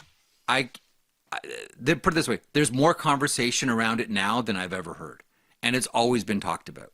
Okay, just like the rebranding of the CHL has always been talked about. Instead of WHL, OHL, QMJHL, CHL West, CHL Central, CHL East. Like that's all that has been out there for a long, long time. Obviously, they haven't come close to crossing the finish line with it, and I'm not sure where even the status of that is. But changing the Memorial Cup is very much still out there, and I think like, as much as it is an historic tournament, and for your core junior hockey fans, they love it the way that it is. Like I grew up with this format for a tournament, and that's the one I've always been comfortable with. I will still follow it, even though it's only one game a day. But trying to lure in new and casual fans when it's so hard to follow and it takes so long, and there's only one game every day, halfway through you get a lot of, hey, what's happening in the Memorial Cup? Yep. Hey, who's good? As opposed to making it just like a banger of a weekend, Friday to Monday, Thursday to Sunday, a couple of games a day. Elimination game. Bang, bang, bang, bang, bang. Yeah. Like I do think Guelph is hosting next year. I don't know what's going to happen after that, but there has been, Blake, to your point, there has been more conversation around changing it now than I've ever heard. And I think that now that there's 3 new commissioners and a relatively new president in the CHL, I can see this starting to get more currency. I really can. Yeah, no, a great line about what's going on at the Memorial Cup. Like, it should be very simple for everybody to follow. Like everybody, yes. The format you have right now, you can actually have meaningless games in terms of the standings. Like, it's crazy to me. So I think it changes, guys. I really do. Yeah, like I think I you have like a lot of like forward. Are you for 4 or for 8? Do it like 8. Okay. Yeah. So all 6 league finalists, whatever. All 6 league finalists, and then what? A selection committee takes 2 more teams, and then I'm good with it. I'm good with that, and I want to be in the room to hear it. Yeah. That's your behind the scenes special. Hey, you get a selection show. CBS has gotten a lot of run out of the NCAA selection show in March every single year. A top prospect on a team that doesn't deserve it, but they get picked because they want the top prospect. You got the camera on the kids watching the selection show, the celebrations, the disappointment, real human drama. Further to that, then, how about we go old school once again, and I'll wink at the late John Garrett, and I'll wink at Mike Vernon, and I'll wink at John Davidson. A team can take a player from another team on their way to the Memorial Cup, guaranteeing that Connor McDavid will be in the showpiece event, and Connor Bedard will be in the showpiece event. What? You get to take a player. That's what they used to do. No. Really? What they used to do. I am 1,000,000% against that. No. Get your stars no in integrity there. No. Get your stars in You've there. already got a integrity. Competitive. We're trying to get people to watch a tournament here. Gosh. Okay, Easter egg. In sports? What happened to you in Switzerland? What did they do to you? I saw your tweet and was quite taken aback that John Tortorella can become only the 4th NHL head coach to win Stanley Cups with multiple teams. It's crazy. Yeah. He becomes the Gorman 7th. did it with a team that doesn't exist anymore. Yeah, I mean, you got to go far. You got to go far back too. Even Scotty Bowman, like you're going back ways. Tortorella becomes the 7th coach to lead multiple teams to the Cup final this century. Who are the other 6? To lead multiple teams to the Stanley Cup final. Didn't Alain have to win it. Alain Vigneault, very good, Blake. Rangers and Canucks. AV for sure. Claude Julien? No, just Boston. Oh, sorry. Of course, multiple. Okay. Paul Maurice. Vigneault for sure. Paul Maurice, very good, Blake. Carolina in 2002, and then Florida. One guy's in the news this week. Cassidy? Oh, Bruce Cassidy. Yeah. Bruce Cassidy. Yeah. Boston lost it in 2019, won it with Vegas in 2023. One guy's led 3 franchises to the Cup final this century. Gallant never did it, did he? No. No. One guy's two of the 3 you're missing are out of coaching right now. One recently said he's enjoying retirement. Mike Babcock. Mike Babcock, Anaheim Ducks, Detroit Red Wings. Yeah. Very good. Lindy Ruff? Lindy, no. No. One of them led 3 teams to the Cup final. 3 teams. Yeah. How am I blanking on this? Not very media friendly, very slick, though, in appearance. One guy is one of your favorite sound bites, Blake. Oh, Sutter. Daryl? Oh, Daryl Sutter. Oh, yeah. Calgary and the Kings. Oh, yeah. And you're missing the guy who led 3 teams to the Stanley Cup final this century. What's his name? Prickly guy from the East Coast, former Flyer coach? Yeah, you're there. I'm just losing my mind. Peter Laviolette. That's right. Yes. Nashville in 2017 and Carolina in 06, along with the 2010 Flyers for Peter Laviolette. Who Okay. I'm still convinced is trying to coach every team in the Metropolitan Division. He's getting there. It's a I long think he only list, has huh? like 2 more. 2 more teams I think he's got to coach. He's got all of them. Well, why do you think that is so hard to do? Why is that a stat? Why can't, if you've won a cup elsewhere, why can't you arrive somewhere else and win a cup? Why go? It defies description. I've wondered. I've been banging this drum for a while, and finally when it happened, I'm like, finally this is good. I got the point that I would always make, and I think I made this when the Maple Leafs hired Craig Berube. Like, you can do this. Like, teams will always hire a Stanley Cup winning coach and say, look, we got a Stanley Cup winning coach. He knows how to win. And I would say, you got history working against you. Like, you completely have history working against you because it doesn't happen very often. It's spectacular, but like so many things have to come together to win the Stanley Cup in the first place. And one of the number one things is something that none of us want to talk about, and that's luck, and specifically injury luck. You know, Colby Cohen always brings up the good point. Coaches kind of follow a 70-30 ratio. Good coaches can make your team 30% better or make you 70% worse. How much when you measure that, and how much when you measure the fact that you need a lot of luck along the way, maybe we shouldn't be surprised at it. Like, maybe it's not, maybe it's just at the end of the day, have good players and stay healthy. Honestly, for like good it. teams, the best excuse as to why you didn't win the Stanley Cup on any given year wasn't our year. One team wins out of freaking 32 teams. Like, it's everything needs to go right. Everything. Yep. Hey man, I always make the joke, like, the other team's allowed to try. Yep. They're They get to, allowed. you know, Berkey always checks in. Berkey's like, I checked in with the league. We're only awarding 1 Stanley Cup this year. And it's true. Yep. And the other teams are allowed to try too. It's not just you guys. Like, that's what Montreal's realizing. Carolina's allowed to try. As a young reporter covering football, I'd go into rooms, blah, blah, blah. What happened on that play? Well, they get paid too. You know, like they're pros as well.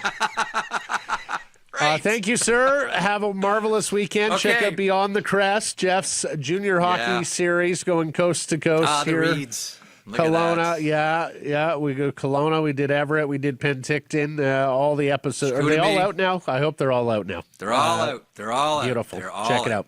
And we'll catch up next Friday. Thanks, Jeff. Awesome. Thanks, boys. Welcome back, Blake.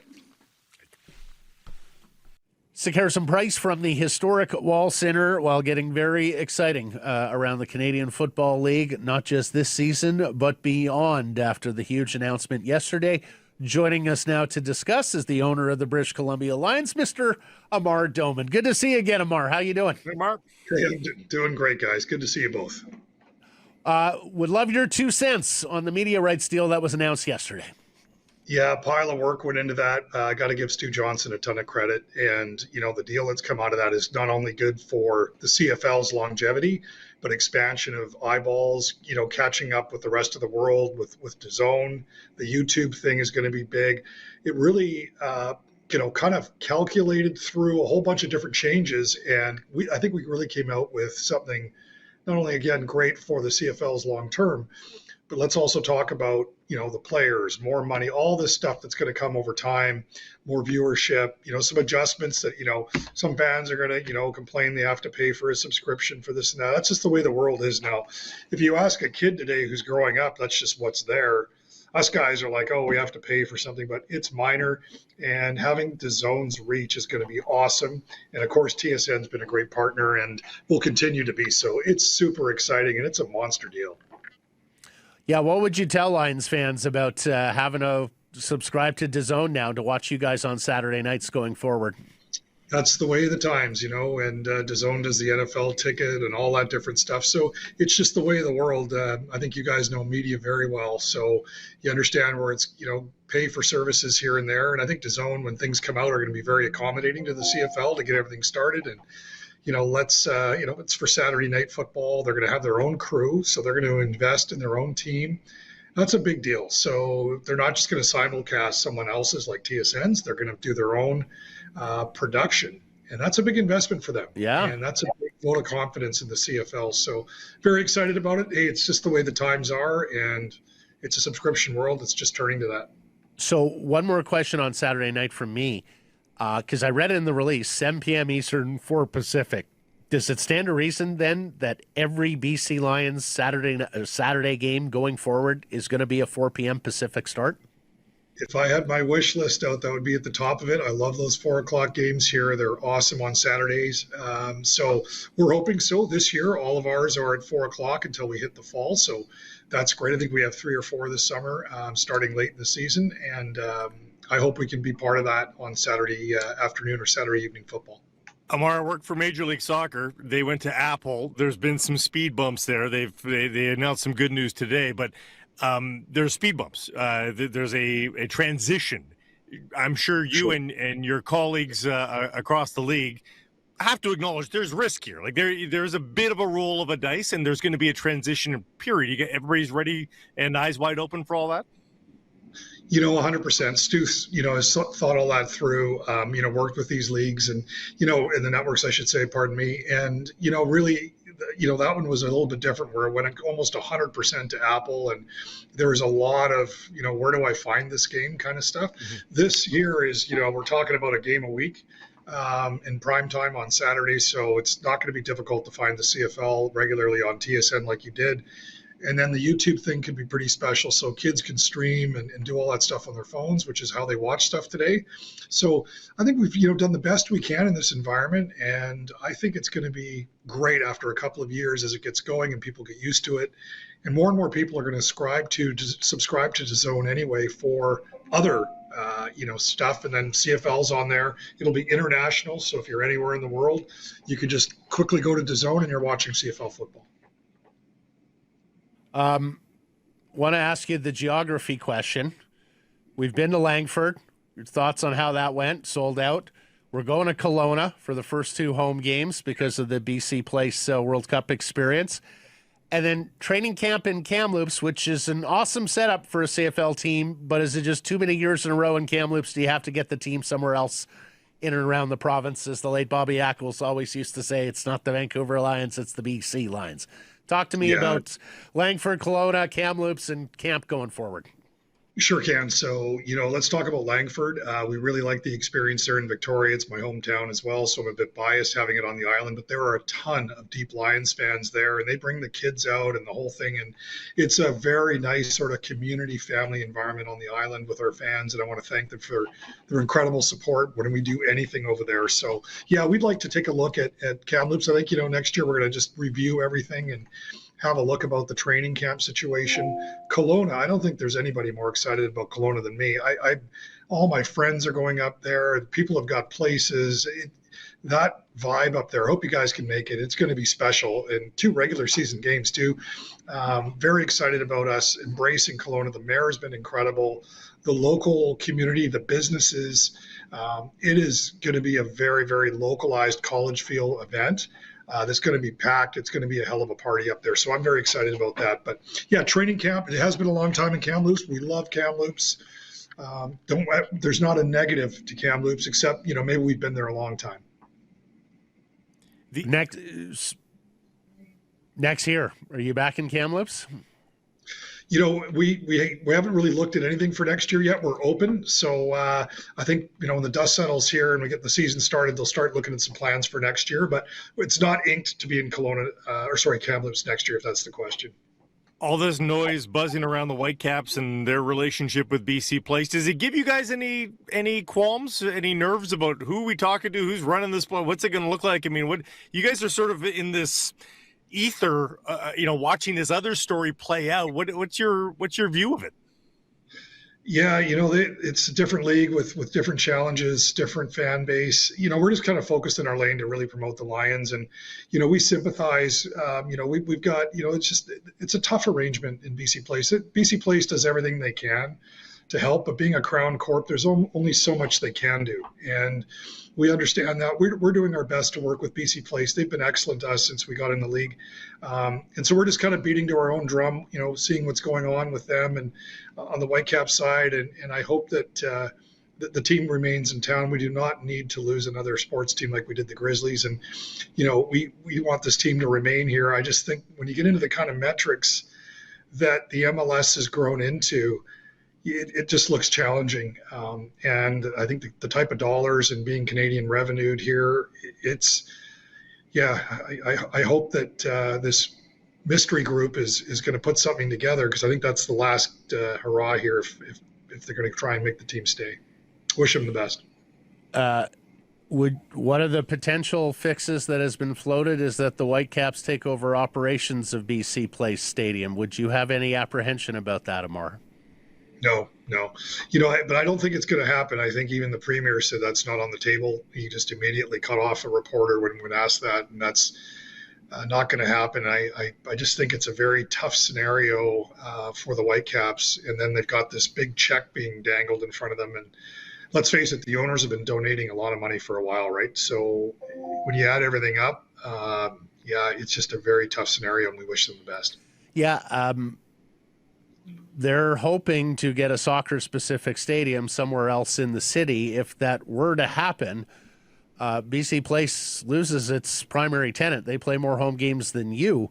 Would you be worried about the future of BC Place Stadium and needing to find a new home for the Lions if the Whitecaps leave either to a soccer-specific stadium or to a relocation? No, I think that's the conversation, that's been going on for 23 years. So nothing's happened. There's land challenges. There's just no place to drop it in. Greg had the right idea, I think, on those rail yards, and he has the space all booked. And he tried to do this a long time ago, and he was shut down. And I feel for him because his ideas will be great. That stadium, I think it's 16 or 18 is, too small for the CFL. So we're happy in BC Place. Look, they just put 200 million large in there. So I don't know if you've toured how cool it is in there, but it's a completely different stadium in certain areas now. Like, wow.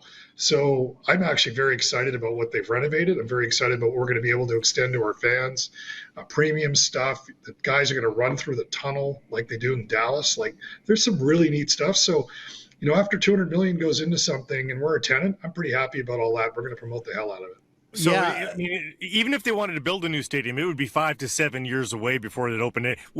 You guys wouldn't be tempted to join the conversation with the Whitecaps to play in a smaller stadium of 25K, say? If a concept ever got serious, we're going to keep our mind open to anything. We'd love to be in more of an outdoor type scenario, like the old days at Empire.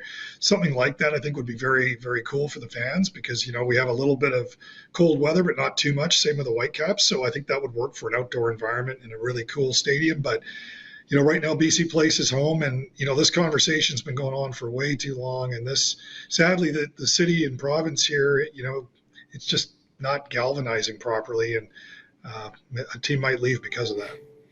Right. So you're not involved in any way, shape, or form, Amar, either with a group hoping to keep the Whitecaps around or in any kind of stadium shared arrangement going forward. We're emotionally with them, and if something came up where there's a combined stadium, of course we'd like a seat at the table to understand what that might look like. But we're not in anything formal with the Whitecaps. And again, hoping they can figure things out here with the new ownership group, because they're going to get sold one way or the other, right? Yeah. Okay. One more question on this. Forgive me, but Blake and I have had the conversation before. BC Place loses money. BC Place, I mean, even the Premier and the Minister have acknowledged that BC Place loses money. A BC Place without the Whitecaps, with you guys playing 9 or so home games and whatever few events they can cobble together, seems like a really terrible deal for taxpayers, particularly given the value of that land. You wouldn't sweat any kind of, you wouldn't sweat the notion that BC Place is just untenable if the Whitecaps leave?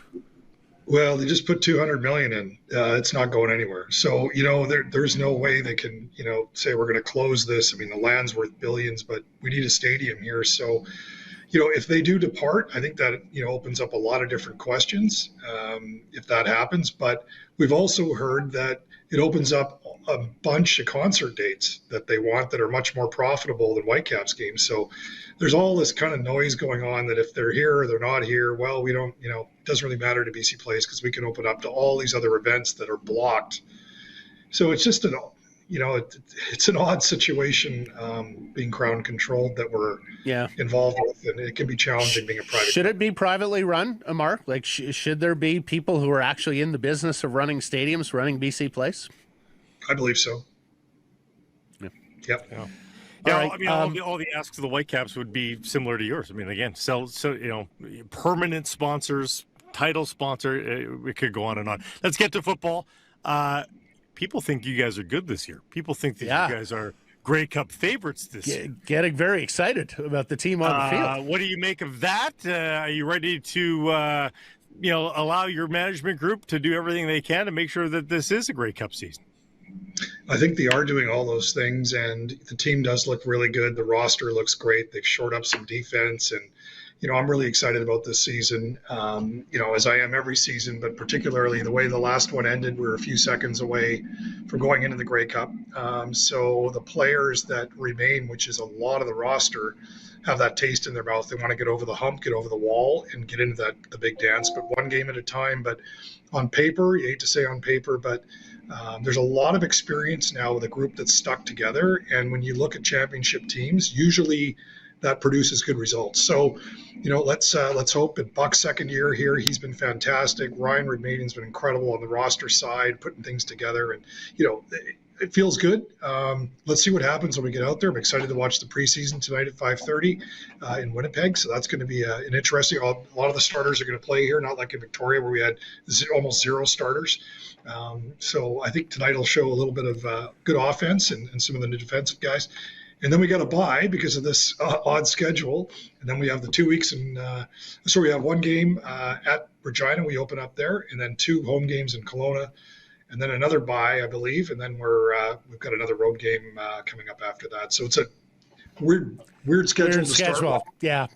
Weird schedule, but fantastic looking team on paper.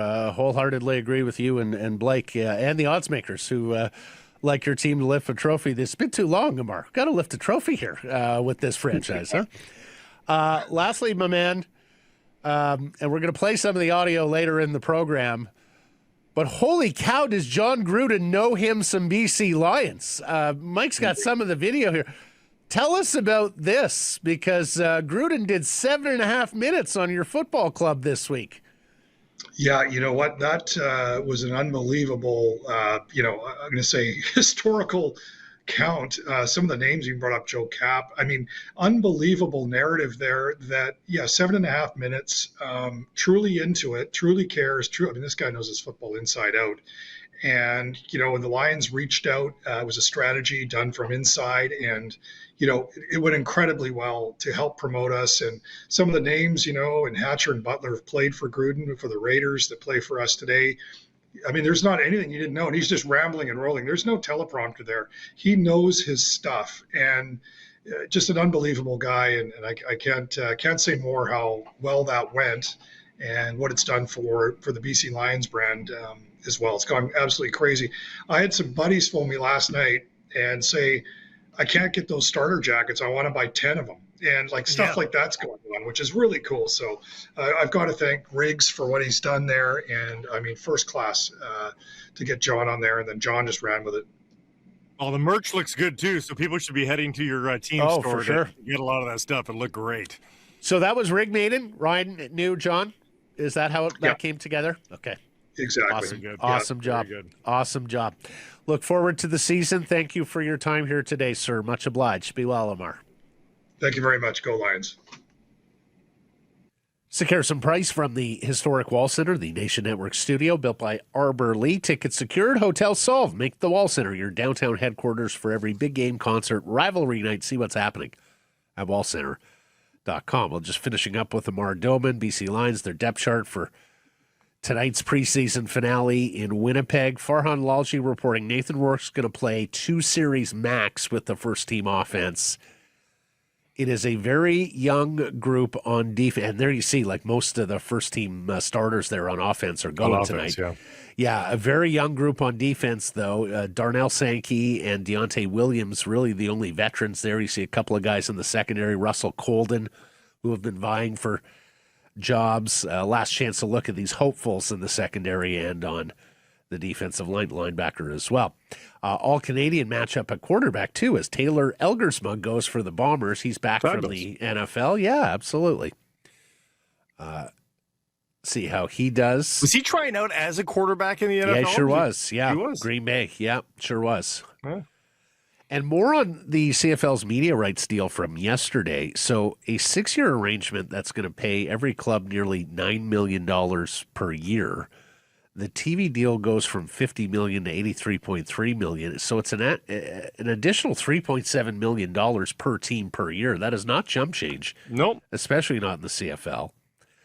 Our friend Jonas Siegel, a digital marketing expert and publisher of the Believe in Press Row podcast, a Toronto sports media blog guy, he wrote on this in the Toronto Star and said, quote, if the CFL is serious about younger fans, this, meaning DAZN, is the right pond. Their fan base skews older and the league knows it has to build the next generation, not just serve the current one.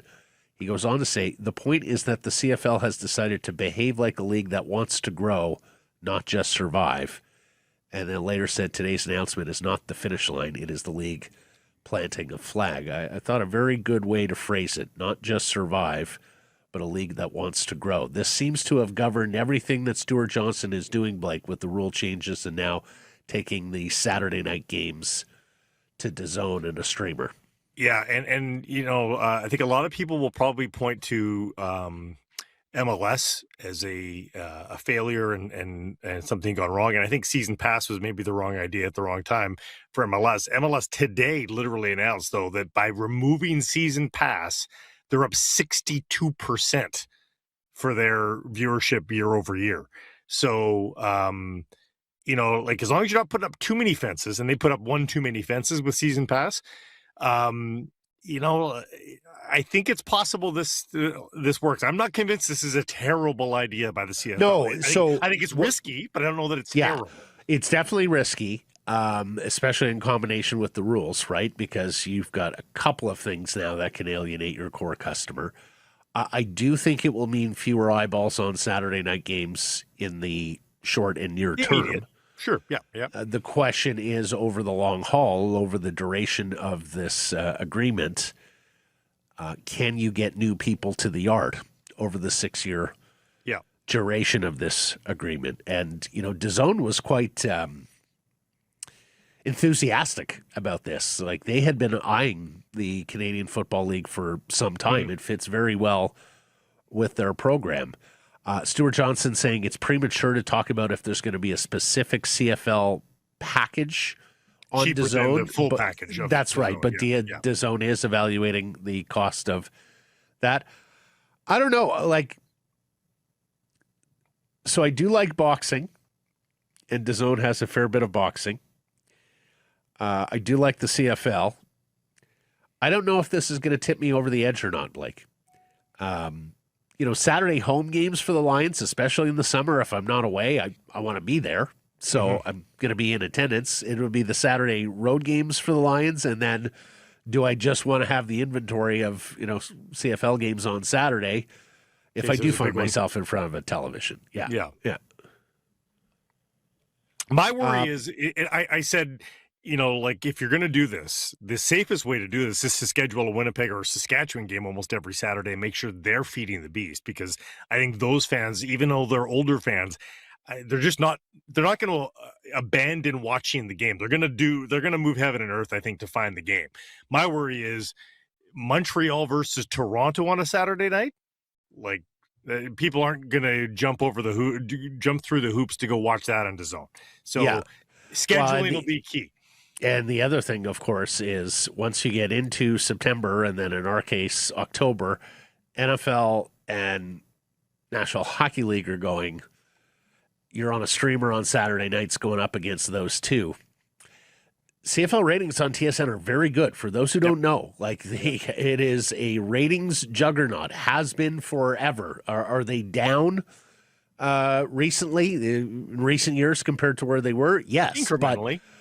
But like the worst CFL game on TSN still does like 500,000 in audience on TSN, which is a really strong number. So we'll see where it goes. I'm sure everybody saw this.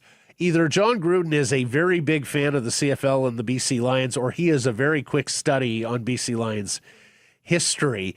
A 7.5-minute video on his social channel yesterday, pulling Lions gear from a gift box and talking about the BC Lions. Mike, I think we have the visual here.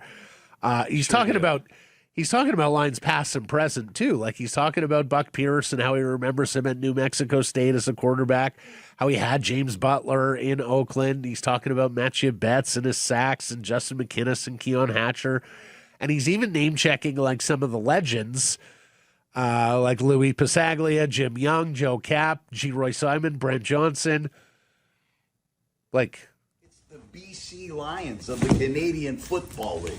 You ever heard of the BC Lions? I have, yeah. Jiminy Christmas. I love Canadian football. You know, when I was a young coach, I interviewed with the Hamilton Tiger Cats. Oh, yeah? What's great about Canadian football is there's more passing. There's more yards, man. The field's bigger. The end zones are deeper. There's unlimited motion. You can put two guys in motion at once. And then they got this flying motion where the receiver can start back here. Then he comes full speed at you, man. And you can put him into the route at top speed. It's freaking awesome. And you know what happens in the CFL? If you don't return a kick or you don't return a field goal, What? the other team gets a point. If they're in the end zone, John, if they're in the end zone, keep it going there. Bring it back because I wanted to show. This is like, for those that haven't seen, see if you can fast forward it there, Mike, to where he's bringing out the gear. But the gear that he's unwrapping, it's really nice gear from the BC Lions. Like it's a reminder of the Lions really finding their stride in terms of their merchandise these days. It's great stuff. Well, the And guys to working me- the camera goes oohing and awing over the orange starter jacket that he ultimately puts on. It's 7.5 minutes. We're not going to play the whole thing, but No, yes. But this to me, like you talk about digital and going to DAZN and all that stuff like this, Matt, like this gets the CFL some serious eyeballs on it because there's going to be a ton of football fans south of the border, and that's a rights package that hasn't been sold yet, incidentally, the U.S. package. But this is as good for the CFL as anything they're going to be doing with DAZN. Tell you what, I'll pretty tell you good what. promotion there. He looks pretty good, by the way. Yeah, Looks great. He looks young. Okay, football of another variety. Roster release day for the Canadian men's national team. It will be unveiled on a television special tonight, TSN. 30 players in camp. 32 are on the camp roster with injuries. 26 spots available on this team. We have our eyes on Whitecaps' Ralph Priso. He's the only Whitecap there, either at center back or defensive midfield. He's very much a bubble guy, but Jesse Marsh was talking earlier this week that no, Ralph has a real opportunity to make this team. There is a ton of ex-caps on this roster. Blake, talk to me. Who are some of the other bubble guys' positions that you're looking at here as they make the trim from 32 or 30 in uniform to 26? Well, I think it's the most intriguing is going to be the goaltending, goalkeeping decision, and of course the defending decisions, and a lot of that's going to come down to. Well, you're talking starting goaltending, though, right? Because they only have the three keepers, so they are going to take those three guys going forward. Yeah, and he's already said, Jesse Marsh has said that they're going to play a half each in the opener versus Uzbekistan, opening preseason or tune-up game, if you will. And then, it's going to be the health. Jesse Marsh is going to watch all these players that are coming back from injury. And this is not a joke, folks. There's like 10 to 12 players that are coming back from significant injury into this camp with almost no reps over the last 6 weeks. Key players, too, like Alistair Johnson and Alphonso Davies. And they're just going to have to look at it, and those two players are making the team. I'm just saying they're going to have to look at these players, and a lot of them are peripheral players. Are you healthy enough to be the person that you are? Yeah. And if you're not healthy enough to be the person that you are, I've got to go down the list to the next guy. Gareth Wheeler was talking about just that Marsh is going to give preferred players a chance to play in the friendlies next week, see where they're at, then make changes if need be. And we went over this with Ben Steiner on Monday, but you can change a player in the 26 up to 24 hours before the first match. So they still do have some buffer in advance of that Bosnia-Herzegovina opener at BMO in Toronto on June 12th. Local news on soccer, Pacific FC has its new head coach, and it's a familiar name here, former Whitecap Terry Dunfield, who will also be serving as a TSN World Cup analyst. He's signed through 2027. He'll officially join the club on July 5th.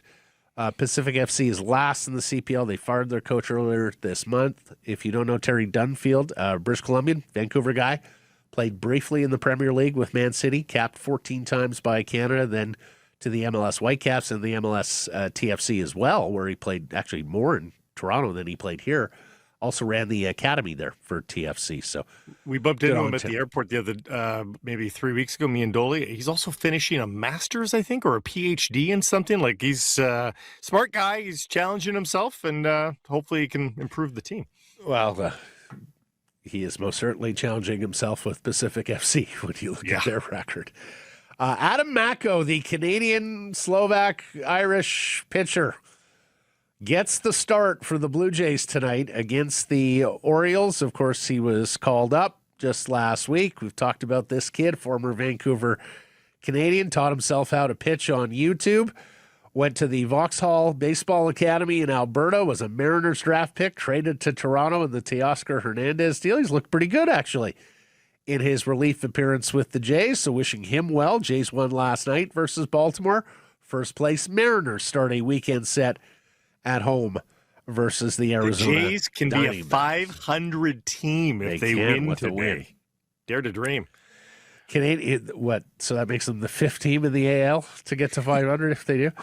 Canadians lose last night at the Nat. Now have 3 straight matinees. Today's nooner. A kids' jersey giveaway on White Spot Family Fun Sunday. These are all 1 p.m. first pitch. A note on Saturday's game here. It was initially planned to be a Pastime Sports card set giveaway. That has been moved to the July 3rd home game. And as the C's will tell you, if you're looking to exchange your tickets for the new date, that can be done. Contact the box office 604-872-5232.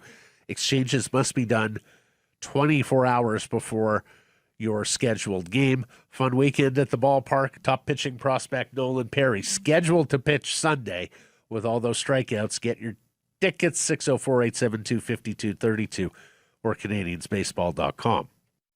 Very nice. San Antonio. The Spurs go on a 20-2 run in the third quarter last night. They wind up destroying Oklahoma City to force a Game 7 of the NBA's Western Conference Final. Blake, it will be the 5th Game 7 of the 2026 NBA playoffs. That's the most all time.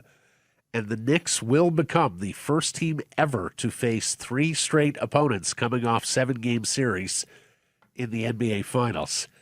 It's been a pretty good year for... Now, this series, I would argue, hasn't really lived up to potential because there have been a lot... blowout each way. Yeah. That's it. Game 1 was an all-time classic, and you're sitting there going, wow, like this could be one of the best we've ever seen. A lot of blowouts since then. I suspect Game 7 will be tighter.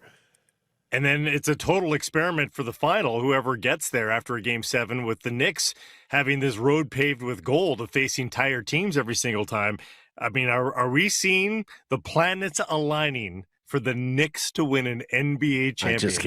I just can't see it. There's a lot of people who have been waiting a long time for this. Their shooting guard will go 3 for 18 in Game 7 like John Starks all those years ago. And how about this? The NBA passes a new anti-tanking rules, plural. So here we go. The lottery is expanding from 14 teams to 16. There's a relegation zone where the bottom 3 teams get penalized. You can see that there on the right, those of you on visual platforms. They're calling it a 3-2-1 lottery system. So if you finish 4th worst to 10th worst, you get 3 lottery balls. If you finish worst, 2nd worst, 3rd worst, you get 2 lottery balls. The play-in teams are involved here as well. Play-in losers get 1 lottery ball. Play-in winners get 2 lottery balls, so the same as the worst 3 teams in the league. You cannot pick first overall in consecutive years, and you cannot pick in the top 5 in 3 consecutive years. Quite experimental. We'll see where this goes. I want to bring up Josh Lewinberg's tweet here from TSN covering the Raptors saying, I'm old enough to remember when a competitive balance or a lack thereof was the NBA's biggest concern. They've worked hard to address it and create unprecedented parity in the league, which will almost certainly be impacted, if not undone, as a result of these anti-tanking measures. And he's not wrong. It is a risk, but the not dressing of star players had to end. Like you cannot advertise games and expect to sell single game tickets when people don't know if an otherwise healthy player is not going to play in the game because they just don't want to win that game. You can't have that. I don't know if this will be enough to stop that, Matt. Like, I don't, but the one thing I'll say about this, I do agree with Josh. There's the potential here for some of these league doormats to be absolutely sewered. Longer stretches of being uncompetitive, right. Longer stretches of fans basically knowing it's going to be an awfully long road. I mean, I wonder, is Adam Silver and his board of governors prepared for more relocations? Because I think that's what this could produce. Well, Matt, like, if you're staring down the barrel of 5 to 7 years of just being atrocious and not even having great lottery odds, where is the hope? Where you're either selling wins or you're selling hope. Well, to me, per your point, if you're stuck in that mud and you can't get out because you can't get the top draft pick all the time, your only option to get better then is to overpay in free agency, because a lot of the have-nots, of course, are in less desirable locales in the United States, maybe Canada too. So you're going to have to overpay then in free agency. So then you're losing money, perhaps at the box office, and then you got to relocate because you're losing franchise and hemorrhaging cash. So it's a fine line, but free agency becomes that much more critical, and there's going to be a lot of mediocre NBA players are going to get overpaid because that will be your only path to get a little bit better year over year. Yeah. Tennis, where Felix Auger-Aliassime advances to the 3rd round at Roland Garros. Roland Garros, he needed 4 sets. He was 5 sets in the opener. Yeah, exactly. At least it's not 5. Half of the top 10 men's seeds have lost. 5 players. That's the most through 2 rounds since 2004. Felix is the top-ranked player on his side of the draw. There's only top 10. He's the only top 10 player left on his side of the draw. Look, that's the draw for Felix the rest of the way, Blake. Wow. On a tee. It's on a tee. It is on a tee to get to the final. Of course, Yannick Sinner lost earlier in the week. Zverev on the other side of the draw. So there you go, Felix. The time is now to go out. Honestly, there is nobody to fear there. Nobody. Just go out and do the job. Come on. I would suspect there's a name or two in there that's a better clay court player than hard surface player. But yeah, no, absolutely. It is set up beautifully for Canada's Felix Auger-Aliassime. He's been to a couple of semifinals in the Grand Slam, never a final. This would be it. Round 3, Saturday, tomorrow, where Vicky Mboko is also through. She plays the number 19 seed, American Madison Keys, so pretty good player there. And Felix Auger-Aliassime has the number 31 seed, Brandon Nakashima, later in the day. So that's 7 or 8 a.m. for Victoria, and then 11:15 for Felix. So that's a good morning's worth of television watching there back to back. Should the Canucks explore moving up to second overall to draft one of McKenna or Stenberg? Yes or no? What did the people say, Blake? People said yes. They said no. Really? 52% said no. Terry says, I can't believe it's 50-50. Moving up would be comically dumb. Josh, if the Canucks can swap 3 for 2 because the Sharks want a defenseman anyway and the Nucks are honest with the Sharks and commit to taking Stenberg, then it would be nuts for San Jose not to do it. Pick up a third or a prospect, both teams that get exactly what they want. Talked about that yesterday. Yeah. Yarrow says, anyone voting no is clueless. The ceiling drop from McKenna, Stenberg to Malhotra is enormous. Canucks need high ceiling guys, not middle of the pack guys. John says, I say yes if we can somehow swing to keep the third.